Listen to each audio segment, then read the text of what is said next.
listening to the Hour of the Time. I'm William Cooper. Good evening, folks. Tonight is one of those nights you better get pen and paper and pencil and something to snack on, and maybe a glass of water or tea or whatever it is that you like to drink while you listen to the Hour of the Time.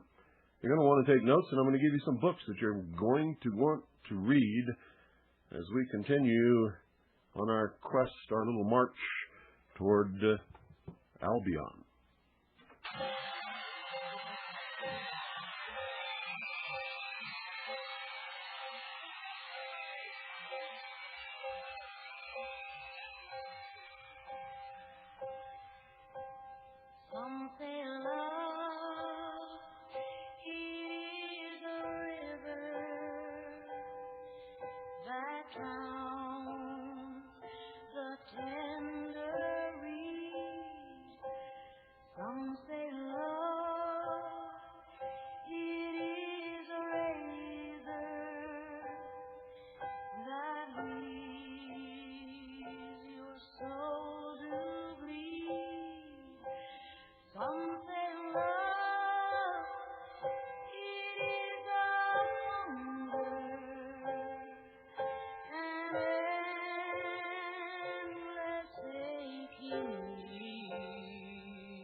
Tonight, folks, we're going to talk about one of the greatest mysteries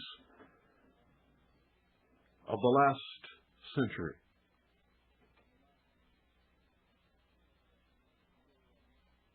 From our perspective, during the second year of the new millennium, cosmic end-of-cycle perspective, World War I, the Great War, to those who lived through it, feels as ancient as all those other senseless wars in history. Our only connections with that conflict are faded, sepia-toned images of our ancestors killing each other for reasons vaguely understood even to themselves. Most people, even in this listening audience, would be hard put to explain exactly why World War I was fought and why so many men went to give their lives in it. Demoted by an even greater war, one so large that nothing but the title World War could possibly encompass it, the Great War became a mere fancy dress prelude to an entire century of destruction and horror. And indeed, the 20th century was exactly that. The bloodiest, most devastating, most destructive century in the history of the world. Reading of the ideals and passions of that long-forgotten era feels embarrassing to most of us now. If we think of it at all, we assign it an emotional value somewhere between a massive industrial accident and the migration of lemmings to the sea. When we look back through history, we find many wars and disasters, plagues and conquests, volcanic eruptions,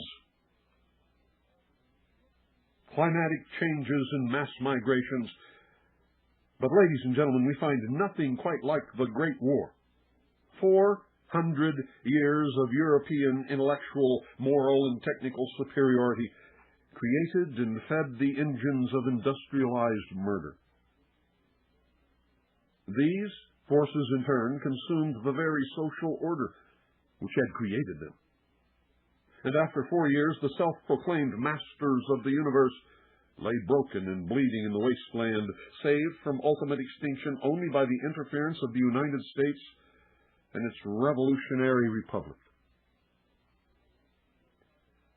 Cultural suicide, perhaps? An apocalypse by any other name, ladies and gentlemen, is still an eschatological event. It's the end of the world for the inhabitants of that world. For example, near the end of the Great War, in September of 1918, the Turkish 12th Army, holding the ridgeline in front of Damascus, which included the ancient mound of Medigo, was attacked and destroyed by the combined use of airplanes, tanks, and cavalry. This battle, eerily described in St. John's Revelation, chapter 16, suggests that Armageddon occurred in 1918. Not only is the battle clearly delineated, but it occurred in the midst of the worst plague since the Black Death of the 14th century. Revelation's apocalypse looks much like the history of the 20th century, leading up to one final millenarial explosion. Could this be true? Well, ladies and gentlemen, the millennium has come and gone, and so we know it has not as yet occurred. There's always the possibility that our method of keeping time is not the same. A method used in predicting time by John in his book of Revelation. Was the prophecy of Revelation an ongoing process that essentially started sometime before the Great War? Was the 20th century an unfolding of the final book of the Bible? When the Great War finally ended, on the 11th hour of the 11th day of the 11th month, the old world, with its noble and imperial ways, was well and truly dead. The victorious Allies propped up the corpse of Europe and, using all the tricks of the undertaker's trade, gave it the brief appearance of animation. This lasted just long enough to necromancy a treaty together at Versailles. It decomposed soon enough, its stench conditioning Europe for the burned bacon aroma of the Nazis soon to come. But while it lasted, this zombie summer of fast-fading European superiority galvanized the entire world. The epicenter of this fleeting Renaissance was Paris, the city of light.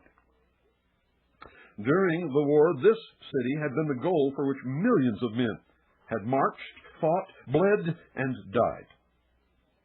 As it had been for centuries, Paris was a symbol to both sides in the conflict of something irrepressible in the human character.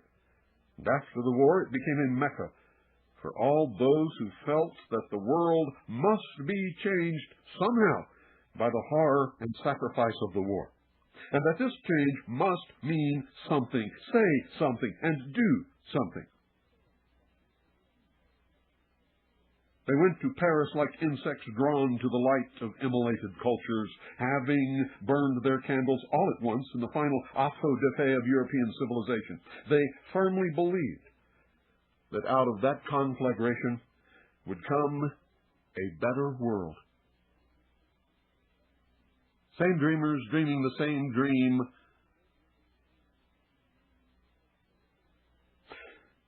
And so they came to Paris to help create that world. Mystics, visionaries, painters, poets, artists of all kinds, scientists, political thinkers, revolutionaries, expatriates, all looking for that new world of hope, peace, and freedom, which they felt must grow out of the war to end all wars. The conflict, they thought, had made them all equal now. They mingled on the boulevards. They drank. They talked at the cafes and bars and bookstalls. They plotted and painted late into the night in small cold water flats in the Montmartre, or danced and drank in the nightclubs and demi-monde dives of the Latin Quarter. As if driven by deep-rooted survival guilt, everyone wanted to live fast, fully, and gloriously. Paris in the post-apocalyptic 20s appeared to be the light of the world, the flashpoint of history, and the beginning of the end of time itself. And remember that statement, the beginning of the end of time itself. Remember that, as I'm going to repeat that theme throughout this broadcast. Out of all this too brief efflorescence emerged artistic, literary, social, political, and scientific concepts that shaped much of the rest of the 20th century. From the Surrealists such as Hans Arp and Marcel Duchamp, to the mathematics of Paul Dirac, to the literary pyrotechnics of James Joyce, the idea of transformation bubbled just below the surface. Remember that also, for that will be, too, a recurring theme. It was at the zenith of this transformative undercurrent that in 1926, an anonymous volume, issued in a luxury edition of 300 copies only by a small Paris publishing firm known mostly for artistic reprints, rocked the Parisian occult underworld. Its title, The Mystery of the Cathedrals. The author,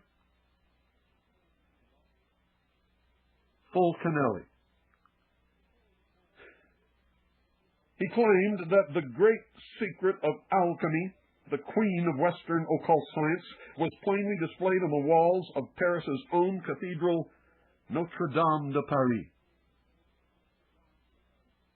And he was right, as you've heard on previous broadcasts. In 1926, alchemy by our postmodern lights, a quaint and discredited Renaissance pseudoscience, was in the process of being reclaimed and reconditioned by two of the most influential movements of the century, Surrealism and psychiatry stumbled onto alchemy at about the same time, and each attached their own notions about reality to the ancient concept. Carl Jung spent the 20s teasing out a theory of the archetypal unconscious form of the symbolic tapestry of alchemical images and studying how these symbols are expressed in the dream state. The poet, philosopher André Breton and the Surrealists made an intuitive leap of faith and proclaimed that the alchemical process could be expressed artistically. Breton, in his 1924 Surrealist Manifesto, announced that Surrealism was nothing but alchemical art. Fulcanelli's book would have an indirect effect on both of these intellectual movements. Indirect, ladies and gentlemen, and here we begin this great mystery. Indirect because the book managed a major literary miracle. It became influential while remaining apparently completely unknown outside of French occult and alchemical circles, and remember, there were only 300 copies in existence. Now, this is perhaps the strangest of all the mysteries surrounding the mystery of the cathedrals. One illustration suffices to show the magnitude of the occasion.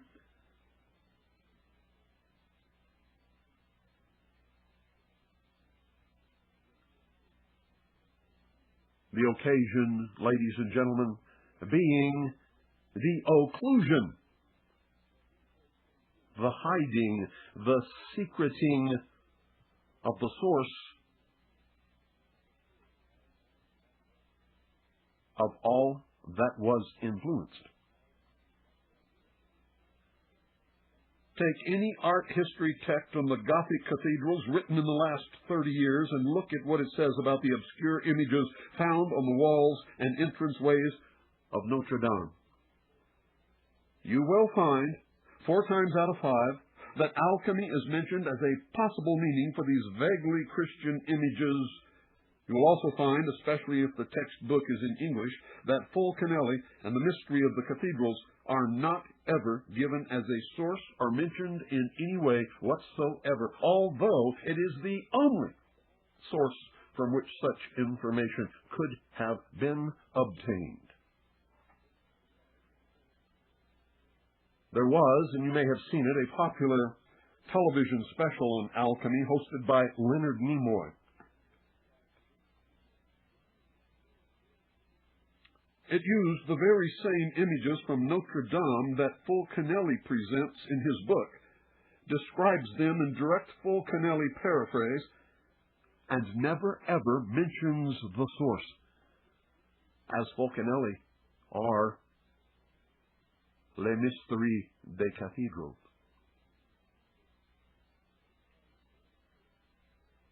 It's as if the concept entered common usage without ever being individually articulated. Do you believe that? Well, we may call this the dog that didn't bark in the night effect, like the dog that doesn't make a sound while the house is robbed. Fulcanelli's work is conspicuous by its absence. On the other hand, the book's widespread influence suggests an importance far beyond the antiquarian idea that the cathedrals were designed as alchemical texts.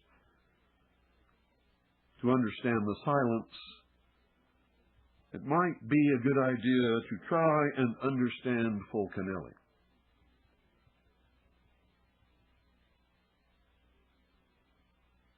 The earliest known incident where his name was ever mentioned was in 1926 when publisher Jean Schmidt received a visit from a small man dressed as a pre-war bohemian with a long asterisk, that big Gaul-style mustache, thick,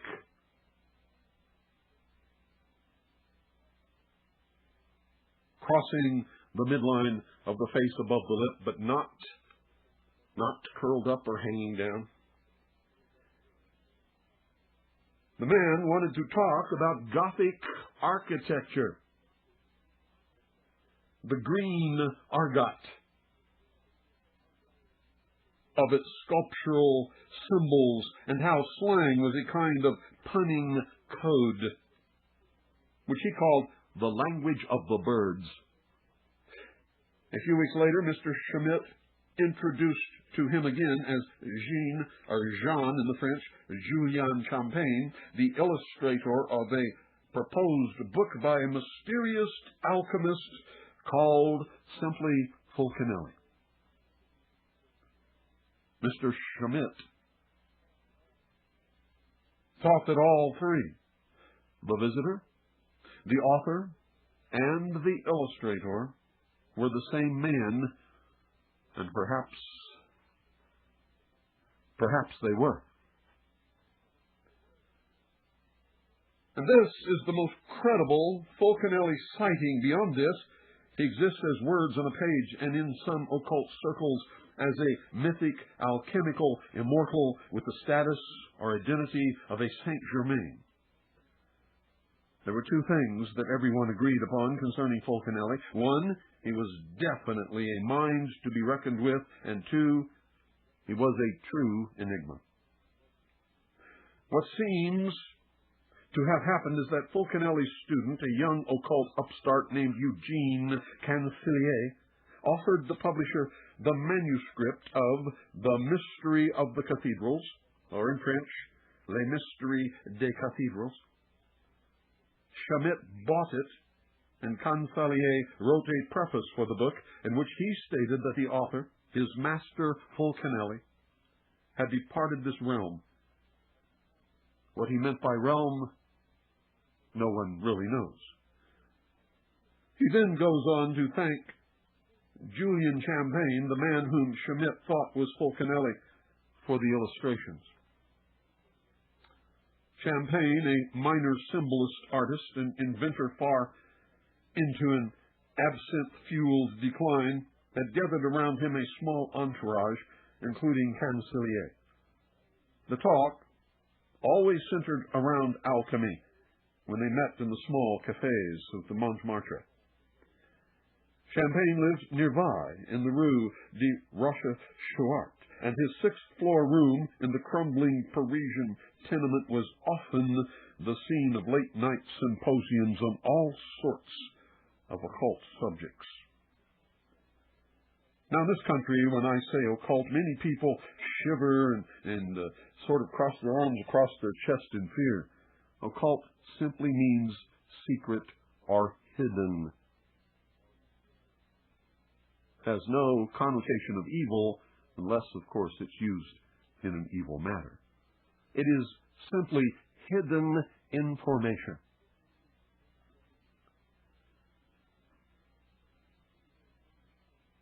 To his young friends, he must have seemed like a ghost from another age, with his unfashionably long hair, his riddles, his mustache, and most of all, his claim to know the secrets of alchemy. At the time, no one else but Schmidt seemed to believe that Julien Champagne was Cancelier's master, Fulcanelli.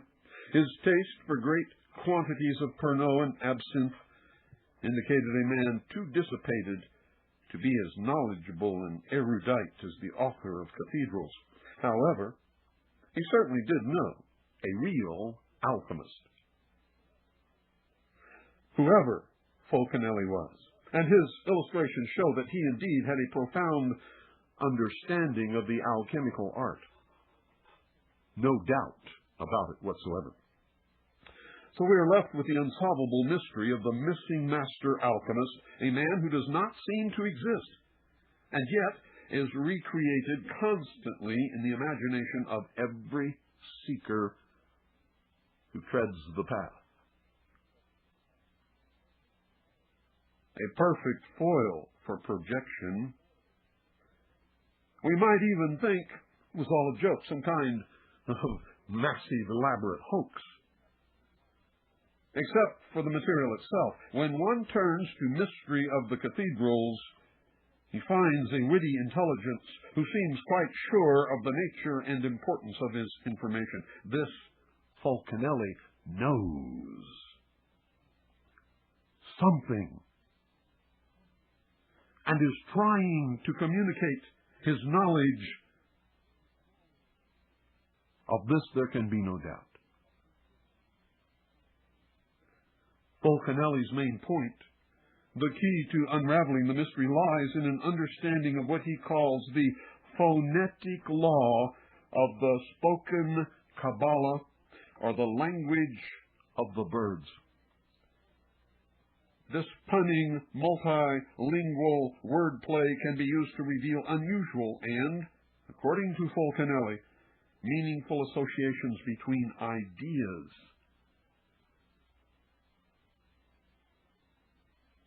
What unsuspected marvels we should find if we knew how to dissect words, to strip them of their barks and liberate the spirit, the divine light which is within.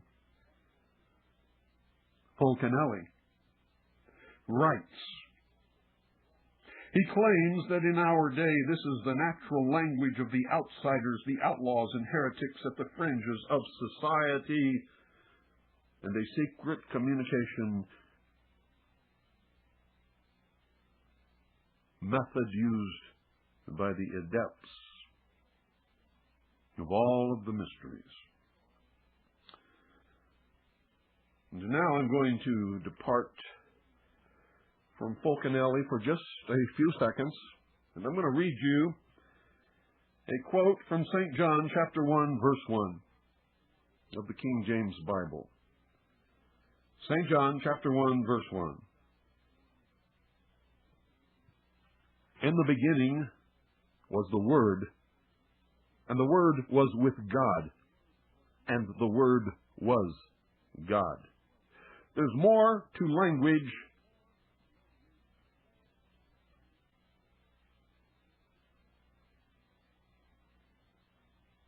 than most of you would ever even want to believe. This language of the birds was also called the green language of the Freemasons. All the initiates expressed themselves in cant. Fulcanelli reminds us, who built the art Gothic of the cathedrals. Ultimately, the art cot, or the art of light, is derived from the language of the birds, which seems to be a sort of earth language taught by both Jesus and the ancients. It is also related to the Sufi text by Attar the chemist entitled The Conference of the Birds. In Détassé's French translation of this work, which Fulcanelli references, the conference of the title is translated as language. Détassé goes on to explain the complex linguist metaphor beneath the simple fable. And Fulcanelli uses the same method to decode the alchemical meaning of the cathedrals.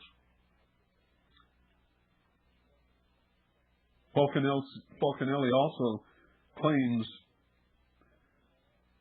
that Rabelais, Gargantua, and Pantagruel is a novel in cant that is written in the secret language. You've heard me discuss this before on many, many broadcasts. The secret language, the lost word of Freemasonry.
You don't really see it.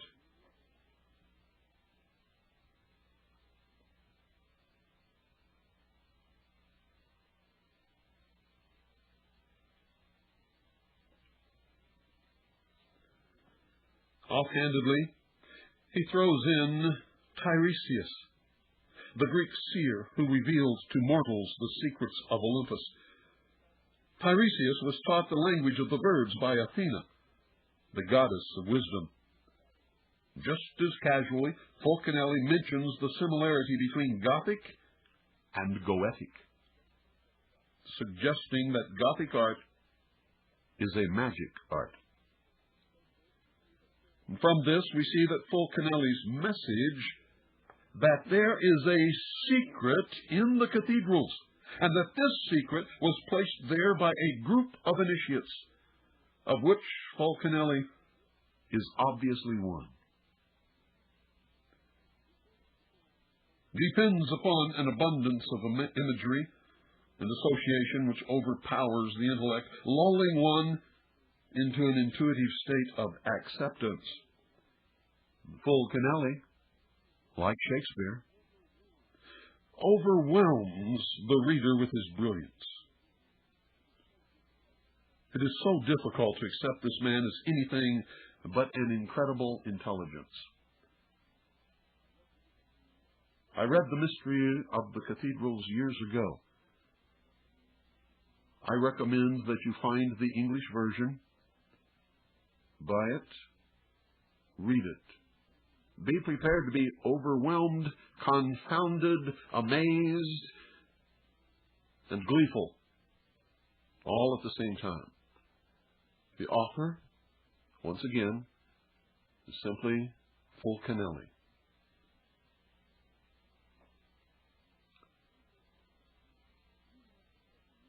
And even after careful reading of The Mystery of the Cathedrals, I found that the mystery of the cathedrals is never really explained, and that what one assumes to be the basic mystery of alchemy is only glancingly delineated. You see glimpses here and glimpses there, and shadows play across the mind.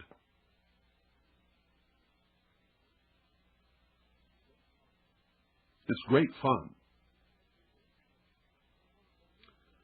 There are illusions that escape the reader as easily as a mosquito glimpsed out of the corner of your eye.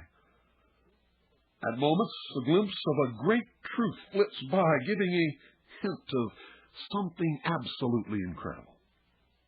And then, just like the mosquito, it's gone. Cathedrals feels more like a Japanese haiku poem, actually. One that is ephemeral and fleeting. Some people reading the mystery of the cathedrals become very frustrated. They start over, reading even more carefully, following the allusions and associations, trying to find and pin down the core of meaning that one senses is there somewhere, and it is there. But remember, you are the profane,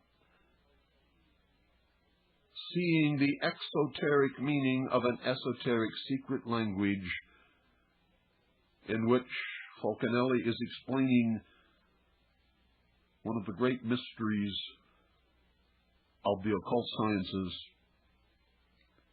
and you just don't get it.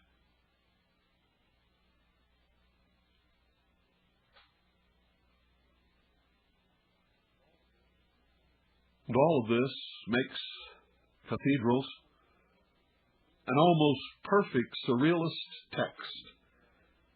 And those of you who are enamored by surrealism, love surrealist art, like to read surrealist books, will love the mystery of the cathedrals.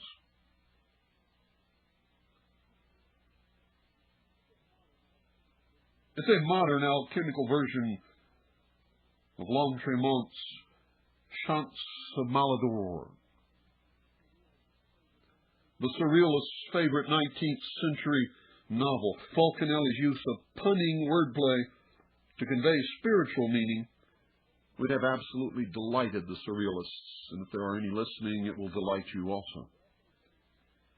They also embraced Rabelais and understood this kind of linguistic alchemy in terms of the correspondences and connections between objects or ideas on different levels or scales of being. The classic example of this being L'Entremont's sudden juxtaposition on a dissecting table of a sewing machine and an umbrella. And yet, even though Fulcanelli's basic idea and operational and linguistic alchemy used by sages or hermetic philosophers to transform reality become part of Surrealism's intellectual currency, none of the Surrealists mention Fulcanelli or mystery of the cathedrals. Once again, he is occluded. Only Max Ernst makes any allusion to Fulcanelli in Beyond Painting, published in 1936. I also recommend that you read that book. Beyond Painting, 1936. However, ladies and gentlemen, by the late 1940s, the work of the movement's founder, André Breton, in both his book Arcana 17 and the catalog for the 1947 Surrealist exhibition, appears to have been heavily influenced by Fulcanelli.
Surrealism in 1948,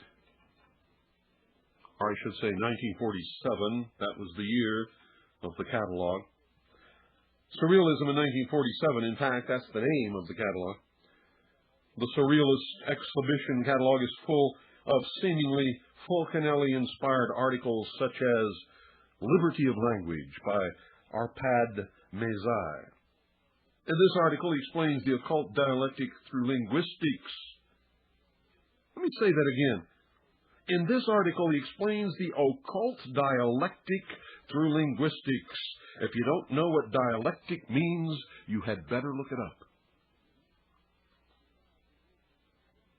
Mezai goes on to announce that language is really an ensemble of symbols, and this conception of language is not far off that which existed in magical civilizations, because the interchangeability of reality and language is the base and the principal key of all Hermetic activity.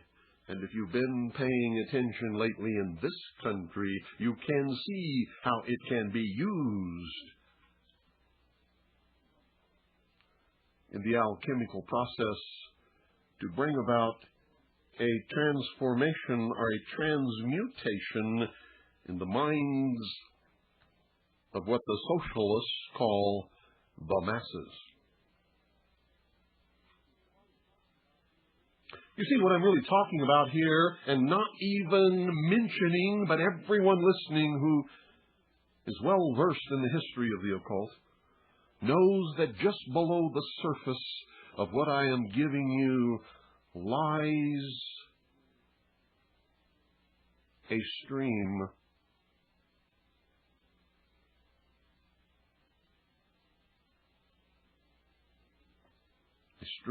of knowledge is flowing from my lips through this microphone into the ears of those who understand, those who can hear. Everyone else doesn't hear the true message at all. They're listening to an entirely different story. Underneath all that I am telling you in this history is the manipulation of a secret order called the Fama Fraternitas Rosae Cruci, or the Rose and Cross, an order that is still very much active today and still practicing alchemy. Occult dialectic through linguistics. An ensemble of symbols. The key, the principal key of all Hermetic activity. As if to make the point even more pointed, Arpad Mezai and Marcel Jean contributed an article on the occult meaning of the Surrealist's favorite novel, The Chants of Maldoror. Their analysis of this novel could be applied just as fruitfully to the Mystery des Cathedrals.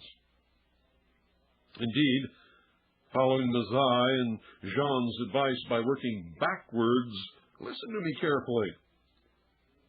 By working backwards is a good roadmap for navigating Fulcanelli. André Breton himself contributed a chart to the catalog for Surrealism in 1947, showing personalities and their associations with the images of the tarot cards, a continuation of the ideas that he had begun in his earlier work, Arcana 17.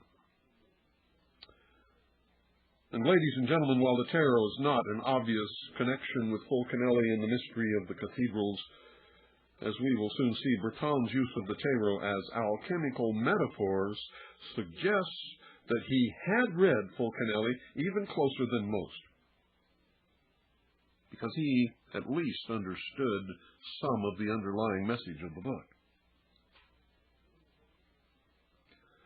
10 years later, 1957, Breton wrote The Art of Magic, in which he insists that magic is an innate capacity of all humanity which can never be long suppressed or controlled. And with that admission, Surrealism takes its place alongside the literary works of Joyce, Lovecraft, and Borges as an important 20th century artistic addition to the Western occult tradition. It would seem that Fulcanelli contributed to that artistic evolution, except the conspicuous absence of direct reference argues against it. Nowhere is he mentioned as a source, and yet his work was the only known published work of its kind in existence from which that information could have come.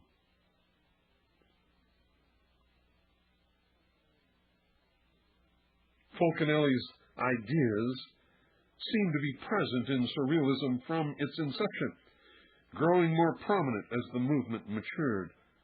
And possibly one answer lies in the anonymity of Fulcanelli himself, since Fulcanelli, we believe, is a pseudonym. The Surrealist may have absorbed his ideas from a common source, who may have been the real person behind the name. Now that's a very interesting proposition. Yet even that idea fails to explain the curious reluctance of anyone, surrealist, art historian, alchemical scholar, anyone, to address the meaning of Fulcanelli's work. And once again, this conspicuous absence is very suggestive. Even the great American occult historian Manly P. Hall, whom I have quoted from extensively, completely fails to mention Fulcanelli anywhere in any of his work. Why? The silence suggests a secret. The mystery of the cathedrals is the secret of alchemy, in the sense that alchemy is an ancient initiatory science. Fulcanelli selected his materials carefully to convey in the clearest and most direct manner possible that he did indeed know the secret. Much has been made by the few occultists who have looked into Fulcanelli and his work about the difficulty of his writing. Threading a path through Fulcanelli's minefield of classical illusions is daunting to all but those who enjoy sampling ancient wisdom for its own sake. Without a key, without the knowledge, the text remains, reading after reading, for most incomprehensible. However, as in the Sufi story, the greatest treasure is hidden in plain sight, as I have told you repeatedly over and over on this broadcast. Fulcanelli slyly directs us with his comments on goetic, or magic art. The magic, the secret, is in the art. He tells you, and yet you don't see it. It's like the old story of St. George slaying the dragon. All allegorical, all metaphor. And everybody grows up and goes through life thinking St. George really slew a fire-breathing dragon, this big, great, giant dinosaur lizard. Killed him with his sword, his lance. And that's not what the story was about at all. The dragon represented the demonic nature, the animalistic desires, cravings, and temptations of the base metal, of the baseness in man. When St. George slew the dragon, he slew the evil within himself. He committed an alchemical act, changed the lead into gold.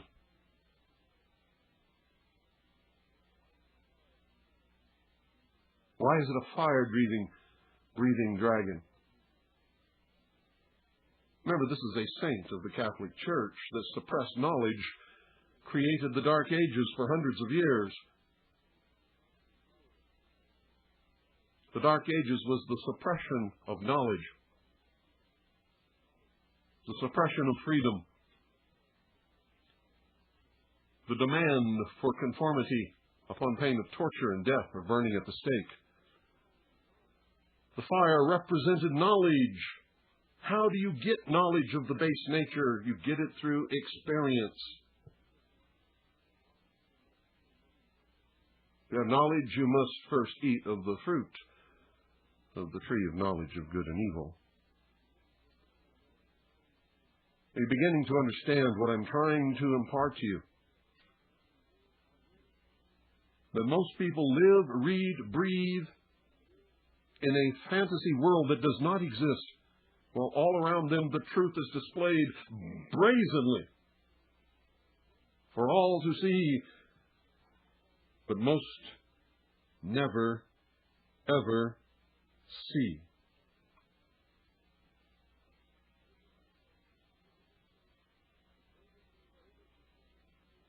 The greatest treasure is hidden in plain sight.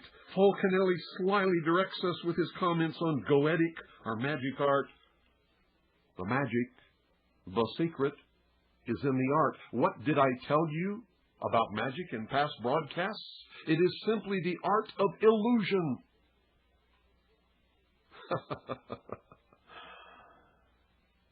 Oh, I can see people out there looking at each other. What did he say? What did he say? Don't worry. It will sink in. You will receive the fire. And it may burn your hands, but you're going to get it sooner or later. Like a message in a bottle from the last initiate, the mystery at the core of alchemy surfaced in 1926 when J. Schmidt and Company released its limited edition of Le Mystère des Cathedrals by an author who called himself simply Fulcanelli. Although apparently well known, at least by reputation to his contemporaries, Fulcanelli's true identity remains uncertain to this day. What is certain is that Le Mystère des Cathedrals created a sensation among the Parisian occult community. And it began to work its magic, affecting politics, science, and even art.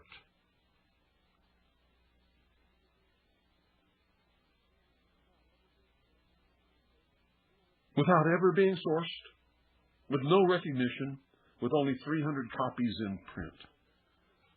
That is a phenomenon that cannot be overlooked because it is on a magnitude of such great importance if it had that much influence.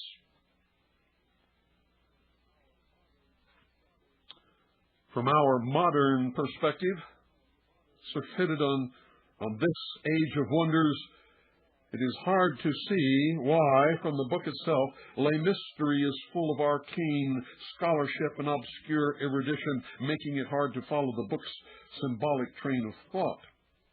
In some occult circles, this increased its appeal. However, the basic premise of the book, that Gothic cathedrals contain hermetic books in stone, was an old-fashioned idea going back to the 19th century romantics such as Victor Hugo. How many of you read The Hunchback of Notre Dame? Get it. Read it again. And if you don't see what I'm talking about, read it once more. We will continue this, ladies and gentlemen, tomorrow night, because we are not finished with the mystery of Fulcanelli. Not finished at all. And for those of you who want to get a jump on everybody else, tonight's broadcast was taken from my own research and from a book called Monument to the End of Time, Alchemy, Fulcanelli, and the Great Cross, The Cross at Henday by J. Wiedner and Vincent Bridges. I suggest you buy this book. When you read it, however, as all esoteric texts, it is meant to convey a message, an esoteric secret message to those who know how to decipher it. It is full of traps, false information for the profane and for the ignorant. And you could go away from this book with the wrong message. Remember that. But nevertheless, buy it and read it. It contains a message worth deciphering if you have the mind to do it. Good night. God bless each and every single one of you. Good night, Annie, Poon, Allison. I love you so very, very much.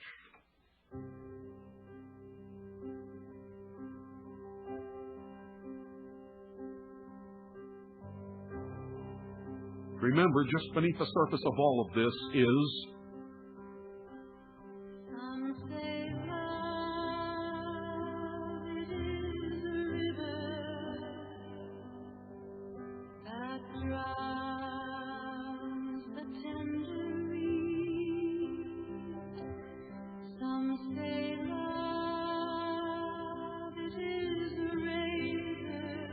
the rose that leaves your soul to bleed. Some say love, it is a hunger, an endless aching need. I say love, it is a flower, and you, it's only seed.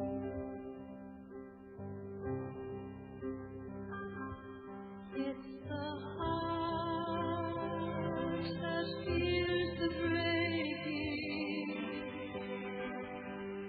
that never learns the dance. It's the tree